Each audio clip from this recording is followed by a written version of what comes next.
Nicole. And I'm Sam. And this video is about the removal of Filipino subject in the college level. Chad has been proposing to move the Filipino GEs from the college GE curriculum to the senior high school curriculum of the K-12 program. So basically, the video contains us interviewing different students in their different universities, asking their opinions and what do you call that? Their views. Views and opinions regarding this current issue. Okay, so let's go. Let's go.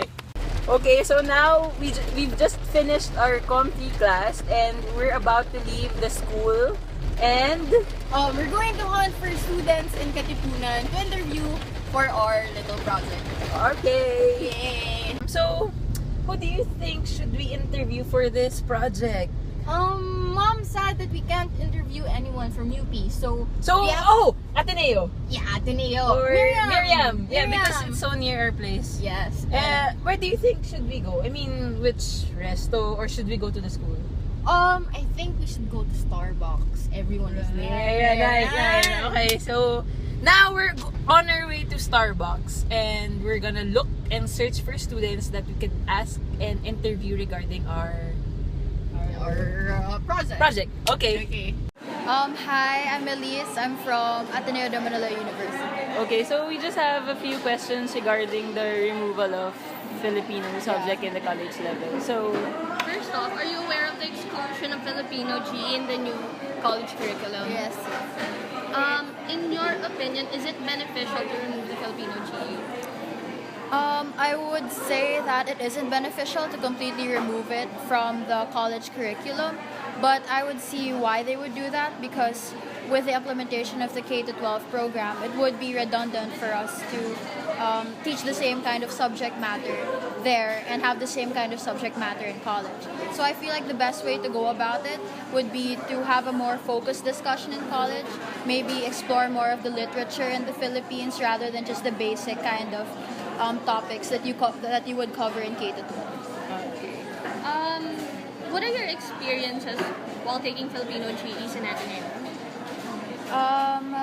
In Ateneo, a lot of the subjects that we did cover for Filipino were things that we actually did discuss in high school. A lot of the readings were things that I already had come across. So, do I say if it was good or bad? Yes. Okay. It's good naman. I think the real difference talaga is that the professors in Ateneo really know what they're talking about. And so maybe the depth of the discussion is a lot better even though it is the same kind of topic. Anel Yorka from MC. Charlene Timbal from MC. sorry, what's your course? Bacom. Same. Okay. So first, are you aware of the exclusion of Filipino subject in the college level? Yes. No. It's okay. So what are your experiences while taking the Filipino subject in the college level?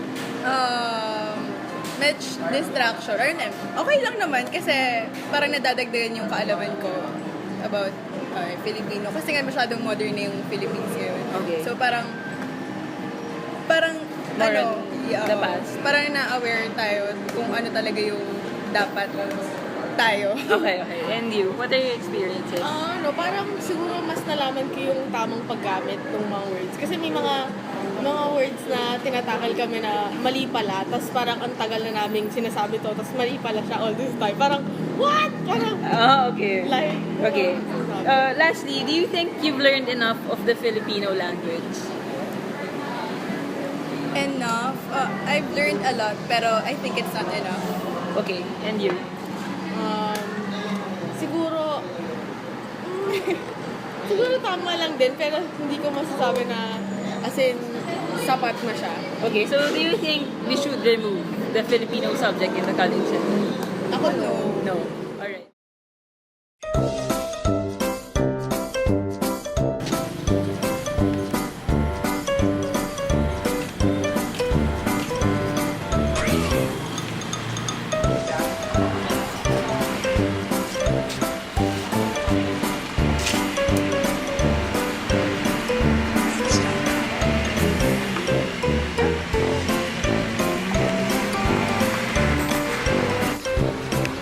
Excuse me, can I please have one order of the Chinese rice noodles? Philippine lemon with local jalapeno flavor, please. Kuya, pabili daw ng isang chili mansi. Sabi ng babae.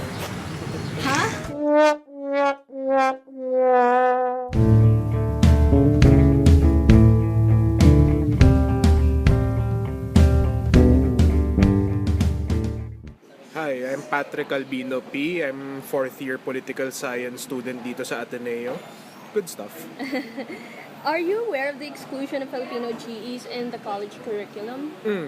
Tuwing umaga kasi nakikinig ako kay Mike Enriquez. Tapos nung isang araw lang, earlier this week ata, sinabi nga na exclude nila yung Filipino sa college na curriculum. Hindi ko maintindihan bakit, pero of course aware ako doon. Okay, do you think it's more beneficial to transfer the Filipino GE to the high school curriculum though? Hindi talaga dapat. Dapat yung Filipino na yan, magmula nung bata tayo, mula pagpasok natin ng K to 12 na ngayon, pati sa college kasama pa rin. Dati kasi nursery to. Pero gets nyo naman dapat tuloy-tuloy yan kasi syempre bansa natin to. Kailangan maintindihan, hindi natin titigilan pag-aralan yung wika natin. And what would be the disadvantage of removing the GE from the college curriculum? Ang disadvantage yan, syempre naman siguro, sa mababaw na level, makikita nyo naman yung proliferation ng konyo kung tawagin o ng mga jeje kung tawagin rin. No offense sa inyong mga taga-UP kung meron man. Oo. Yun ang magiging disadvantage yun. Paano kayo matututo ng tamang paggamit ng wika? Kahit si Jose Rizal sabi na kung hindi nyo tumingin kung saan kayo nanggaling, hindi kayo mapunta kung saan nyo gusto papuntahan, di ba? Kaya aralin nyo yung wika nyo, aralin nyo yung history nyo, hindi lang yung Filipino, importante talaga yan, seryoso. Isipin yung mabuti. Thank you. Wait. Yan. Can I ask one more question? Galing niyo sumagot. What are your experiences while taking the Filipino GE in college? What are the positive and negative effects of this GE for you? Okay. Ang Filipino naman, okay talaga siyang subject. Kasi aminin natin, ang Filipino subject, pag maging high school ka man, grade school o college, pareho pa rin yan eh. Sin parehong mga libro, parehong may grammar na lessons kung kailangan siguro, hindi. Ang advantage siguro nun is, yung advantages ng college is parang refresher. Kasi aminin natin, pagkatapos ng high school, hindi na consistent yung classes nyo na pwede every other day may Filipino kayo or every day. Oo. Ang disadvantage naman nun, kung tanggalin nyo yan, isipin nyo, mag-English kayo, magta-Taglish kayo, paano kayo maging consistent, di ba? Magde-develop kayo ng slang na hindi kailangan, di ba? I-invento kayo ng words. Pronunciation nyo, mahiya naman kayo.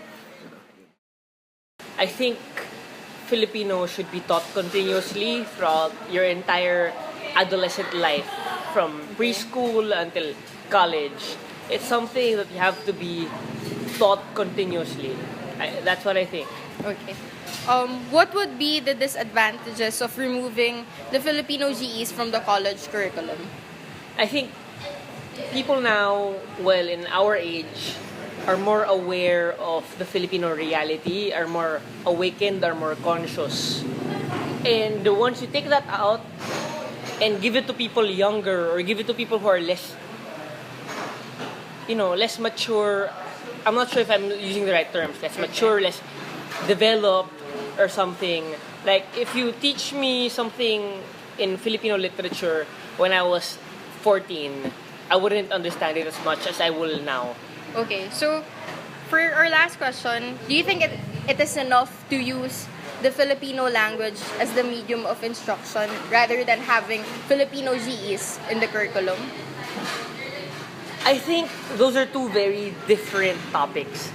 I think using the Tagalog language as the medium of instruction,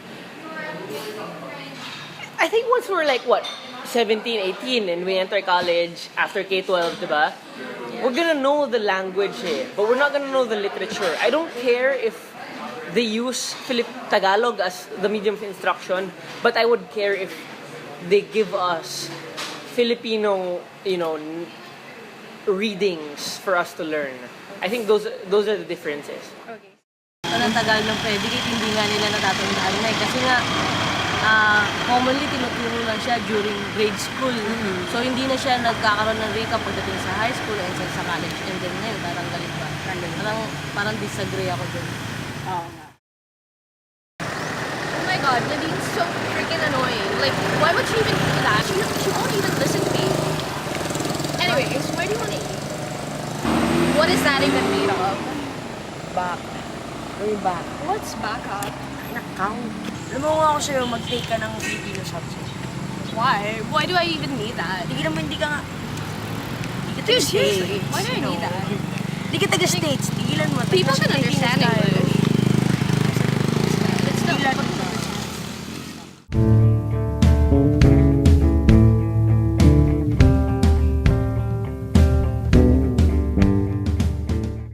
Mas magiging advance kami para, for example, yung para malaman namin agad na pag tungtong namin ng college, alam na namin agad yung mga lessons, sinabi niyo nga pong Filipino, alam na namin agad na may opinion na kami or idea kung ano yung pag-aaralan. Sa tingin mo mas okay kapag nilipat sa 11 or 12 o mas okay na dito lang sa college? Para sa akin, parang mas okay. Na ilipat? Opo. Kasi po kapag, pag ganun, alam mo na kung paano, then, parang marireview ka na rin. Kasi kapag sumalang ka dito, parang okay na yung, alam mo na yung mga gagawin Okay. mo. Last question. Sa tingin mo, ngayon, anong grade ka na ulit? Sorry. Grade 8 po. Ngayon, grade 8 ka. Sapat na ba yung natutunan mo sa Filipino o kulang pa din? Parang kulang pa po. Kulang pa. Kasi po yung ibang mga words malalalim na hindi ko pa alam kung ano yung ibig sabihin. Alright. Siguro po, magiging advance po sila, ganon. Mga pinag-aaralan po nila. Yun. Maging advanced lang. Opo. Alright. Yung Filipino study sa atin. So, Filipino siya ang ginagamit natin na pagtuturo sa buong eskwelahan. Opo. And yun ang talagang kinalaki ng mga Pilipino. Dapat ang Pilipino ay maging talagang national natin language yan. Dapat hindi tatanggalin sa yan sa pag-aaral. Sa tingin niyo po, pag natuloy yung pagtanggal, ano pong pwedeng mangyari sa mga estudyante? Well, siguro pag tinanggal yung Pilipino yan, siguro mga estudyante malilito sila, tsaka hindi na nila alam dahil hindi naman nila alam yung ibang language. Opo. Siyempre, Pilipino ang ginagamit nating ang methods of lahat naman sa buong eskwela, Filipino language Kung tatanggalin mo pa yan, mahirap na. Gawa ng yan talaga ginagamit sa buong eskwelahan. Hindi naman tayo sa Philippines tayo. So Filipino language ang dapat gamitin. Yes, oo. Marami sa kababayan natin mga Pilipino sanay sa wikang Filipino. Pag tinanggal natin ang mga Filipino GE, paano tayo makakapag-communicate sa mga taong kailangan natin tulungan sa mga kapwa natin Pilipino?